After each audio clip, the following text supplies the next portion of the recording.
श्री स्वामी समर्थ. नमस्कार मंडळी, स्वागत आहे तुम्हा सर्वांचं आपल्या मराठी यूट्यूब चॅनलमध्ये. स्वामी महाराजांच्या कृपेने तुमच्या सर्व चांगल्या इच्छा पूर्ण हो, हीच मी स्वामींच्या चरणी प्रार्थना करते आणि आज या नवीन व्हिडिओला सुरुवात करते. येत्या 10 मेला म्हणजे शुक्रवारी या दिवशी आलेली आहे 2024 मधली अक्षय तृतीया. अक्षय तृतीया ही हिंदू धर्मात अत्यंत शुभ आणि महत्त्वाची मानली जाते. या दिवशी अनेक प्रकारची शुभ कार्य केली जातात. वैशाख महिन्याच्या शुक्ल पक्षात येणाऱ्या तृतीया तिथीला अक्षय तृतीया ही साजरी केली जाते. 3.5 मुहूर्तांपैकी एक असलेला हा सण अत्यंत महत्त्वाचा मानला जातो. या दिवशी विवाह, गृहप्रवेश करणे, तसेच सोनं खरेदी करणे, नवीन वाहन खरेदीसाठी सुद्धा शुभ मानले जाते. त्याचबरोबर या अक्षय तृतीयेला आखाजी किंवा अक्षय तीज असे सुद्धा म्हटले जाते. अक्षय तृतीयेच्या दिवशी मिळवलेले पुण्य हे कधीच संपुष्टात येत नाही, ते आयुष्यभर आपल्यासोबत शाश्वत असते, त्याचा कधीही संप होत नाही असं म्हटलं जातं. तर यावर्षी वैशाख शुक्ल तृतीयेला म्हणजेच अक्षय तृतीया 10 मे रोजी साजरी केली जाणार आहे. ही तिथी शुक्रवारी 10 मे रोजी पहाटे 4:17 सुरू होईल आणि दुसऱ्या दिवशी शनिवारी 11 मे रोजी पहाटे 2:50 राहणार आहे. यावर्षी अक्षय तृतीयेला अतिशय सुंदर असा शिवयोगसुद्धा जुळून येत आहे. या योगात लक्ष्मीची पूजा केली जाते.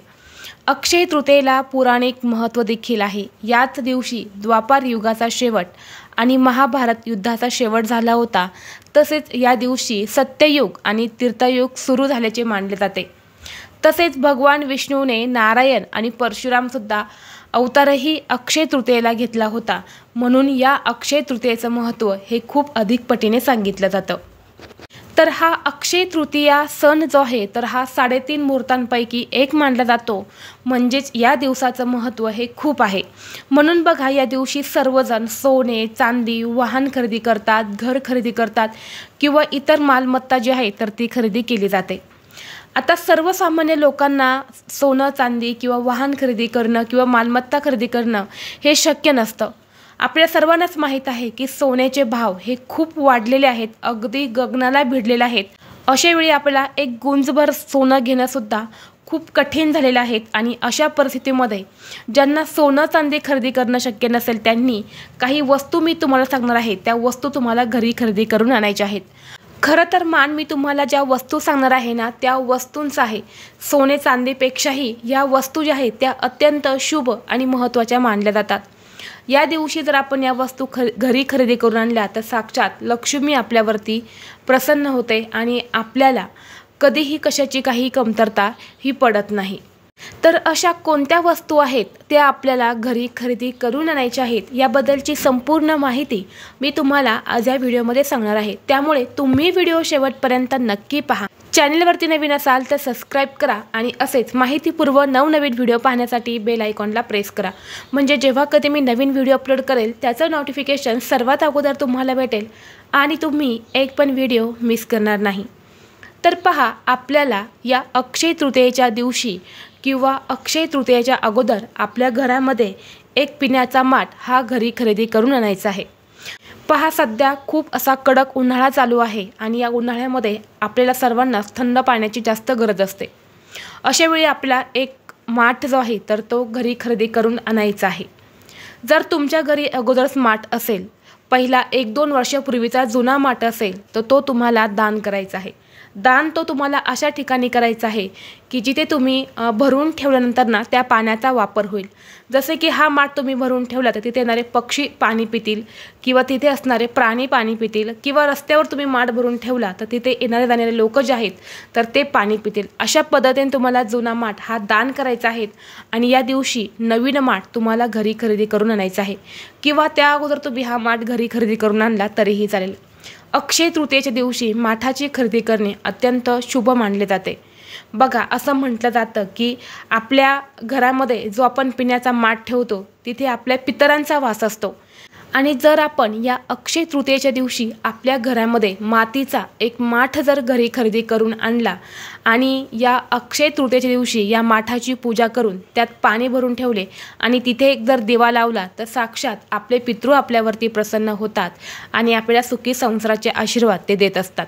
म्हणून आपल्याला या दिवशी एक मातीचा माठ हा आवर्जून खरेदी करून आणायचा आहे.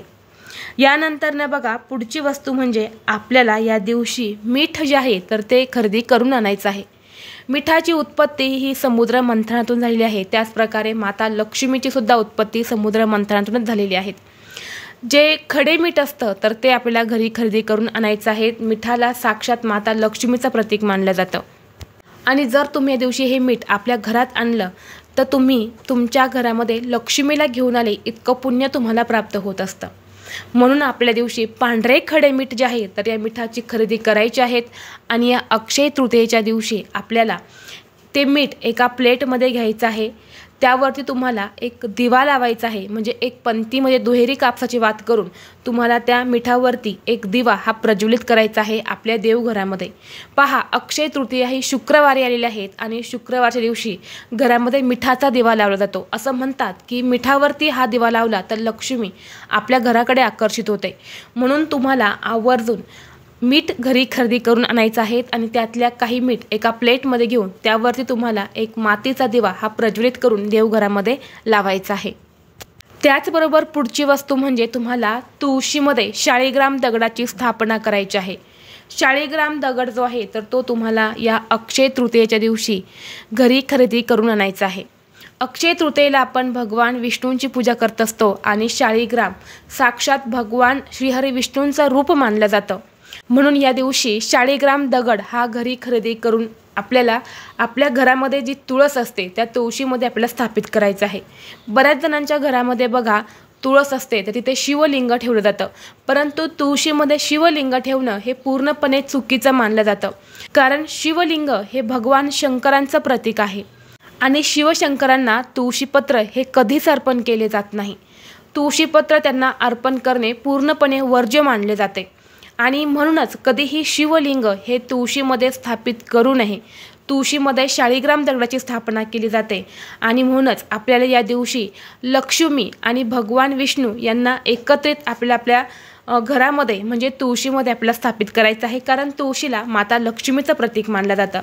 जर हे दोघेही आपल्या घरामध्ये असेल तर आपल्या घरामध्ये कशाचीही आपल्याला कमतरता ही पडणार नाही. घरात सुख, शांती, समृद्धी ही कायम टिकून राहील.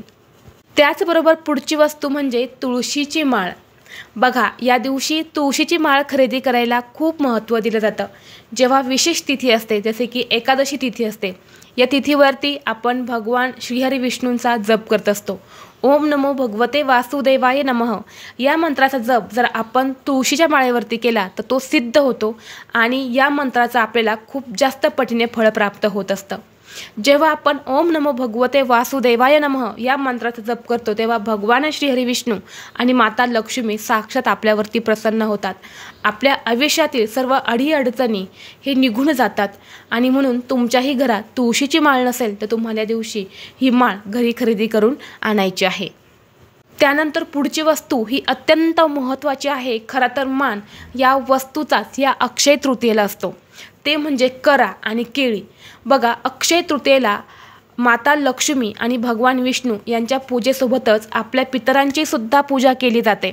लक्ष्मीच्या अगोदर आपण आपल्या पितरांची पूजा या अक्षय तृतीयेला करत असतो आणि म्हणूनच या दिवशी त्यांना प्रसन्न करून घेण्यासाठी केळी आणि करा हा आपल्याला घरी खरेदी करून आणायचा आहे. जर तुमच्या घरामध्ये जर पुरुष हा गेलेला असेल म्हणजे पुरुष हा मरण पावलेला असेल तर तुम्हाला करा हा पूजायचा आहे आणि स्त्री गेलेली असेल, स्त्री जर तुमच्या घरामध्ये निधन पावलेली असेल तर तुम्हाला केळी पूजायची आहे. म्हणून तुम्हाला तुमच्या घरामध्ये जी समस्या असेल त्यानुसार तुम्हाला करा आणि केळी ही खरेदी करून आणायची आहेत. आता ही खरेदी केल्यानंतर याची पूजा कशी करायची आहेत हे तुम्हाला सेपरेट व्हिडिओमध्ये मी सांगणार आहे. तर ह्या दोन वस्तू ज्या आहेत तर त्यासुद्धा आवर्जून आपल्याला या दिवशी खरेदी करून आणायच्या आहे. यानंतर पुढची वस्तू म्हणजे धने. धनाला साक्षात माता लक्ष्मीचं प्रतीक मानलं जातं। या दिवशी आपल्याला अगदी 5-10 रुपयाची धनं जी आहे तर ती सुद्धा घरी खरेदी करून आणायची आहेत आणि सोबतच तुम्हाला जवस जी आहे तर ती सुद्धा खरेदी करायची आहे। बघा, जवस आणि धने जे आहेत ना ते खरेदी केल्याने आणि दान केल्याने बघा, आपण सोने दान केले इतकं पुण्य आपल्याला मिळत असतं आणि ते खरेदी केल्याने आपण सोने खरेदी केले इतकं पुण्य आपल्याला मिळत असतं। म्हणून या दिवशी धने आणि जवस ही आपल्याला आवर्जून खरेदी करायची आहे। त्याचबरोबर सातू, बघा सातू हे गव्हाचे असेल किंवा तांदळाचे असेल तर हे जे सातू तुम्हाला जे पण मिळतील तर ते तुम्हाला घरी खरेदी करून आणायचे आहेत। आता हे सातू तुम्हाला कुठे भेटेल तर जिथे पूजेचं साहित्य मिळतं तर त्या ठिकाणी हे सातू तुम्हाला अगदी 10-5 रुपयाला एक पुडी ही मिळत असते। सातू म्हणजे नक्की काय तर सातू म्हणजे बघा, जेव्हा गहू असतात गव्हामध्ये असे काही सातू असतात, ते फोडल्यानंतरनं त्यामध्ये गहू निघतात। अगदी त्याच प्रकारे तांदूळामध्ये सातू असतात, म्हणजे एक प्रकारचा तांदूळ असतो आणि त्याला वरून असा कवर असतो, तो कवर काढला की त्यामध्ये तांदूळ निघतो। अगदी त्याच प्रकारे गव्हाचं सुद्धा असतं तर त्याला सातू म्हणतात। जर तुमच्या घरी गहू असेल तर त्या गव्हामध्ये सुद्धा तुम्हाला सातू सापडतील किंवा तांदूळ असेल तर त्या तांदूळामध्ये सुद्धा तुम्हाला सातू सापडतील। तर ते सातू तुम्ही काढून त्यांची पूजा केली तरीही चालेल किंवा विकत तुम्ही आणले तरी सुद्धा चालेल। त्याचबरोबर या दिवशी तुम्हाला झाडूसुद्धा खरेदी करायचं आहे।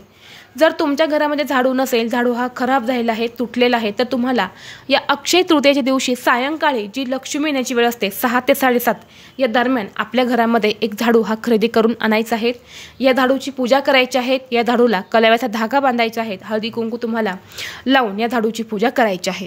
तर अशा पद्धतीने तुम्हाला या ज्या वस्तू सांगितल्या तर या वस्तू तुम्हाला या अक्षय तृतीयेच्या दिवशी घरी खरेदी करून आणायच्या आहेत।